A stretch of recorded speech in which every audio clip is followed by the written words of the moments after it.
It is completely unimaginable, and we're not at the peak yet. Apart from 2 patients, every patient we're looking after has got COVID.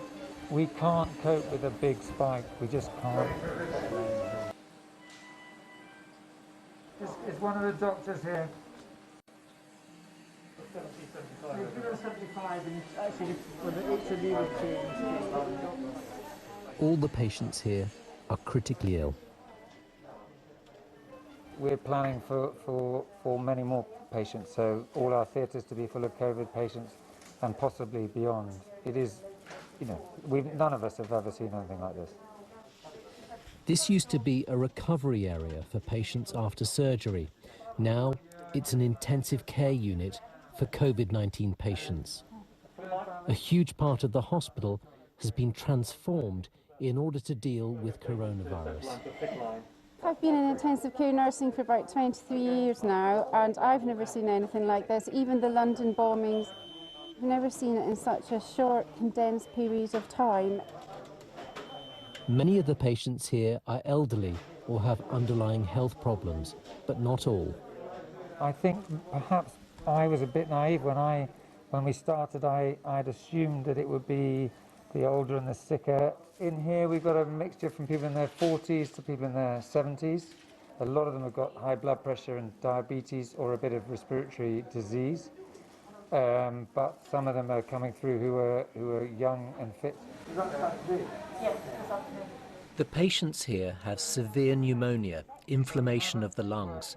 They must be heavily sedated while on a ventilator, a machine which takes over their breathing. Patients can spend 2 weeks like this. Many drugs are being tested, but there is, as yet, no proven treatment for coronavirus. So it's oxygen and organ support and amazing nursing care, really. One thing that does help is turning the patients onto their front. It increases the oxygen getting into their lungs.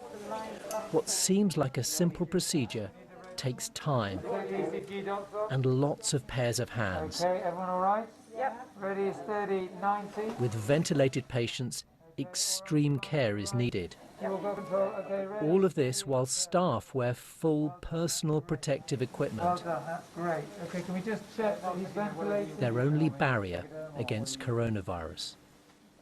Every time a doctor or a nurse goes onto the unit, they must don full safety gear. You can't wear this and work for more than a couple of hours because you've got a crashing headache, you've got a dry mouth, you have to get out. Staff write their names on their aprons so they can be quickly identified. so there's an emergency on the ITU.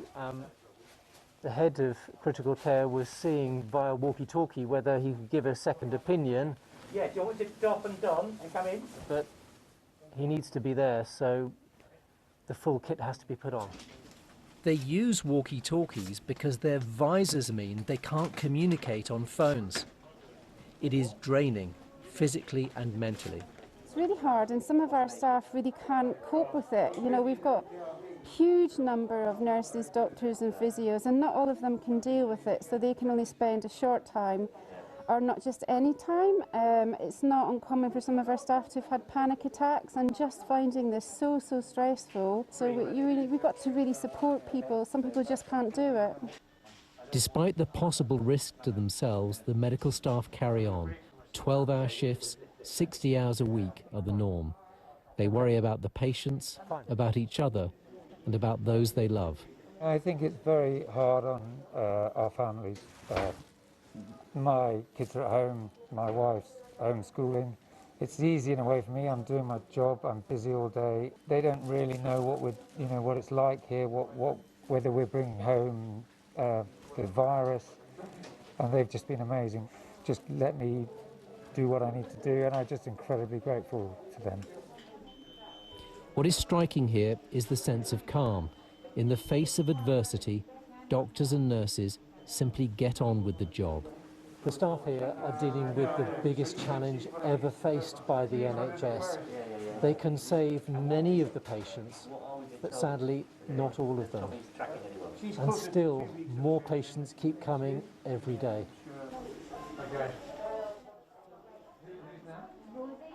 It is harrowing to see the devastation caused by coronavirus, and humbling to witness the resilience of nurses and doctors, the heroes of this crisis.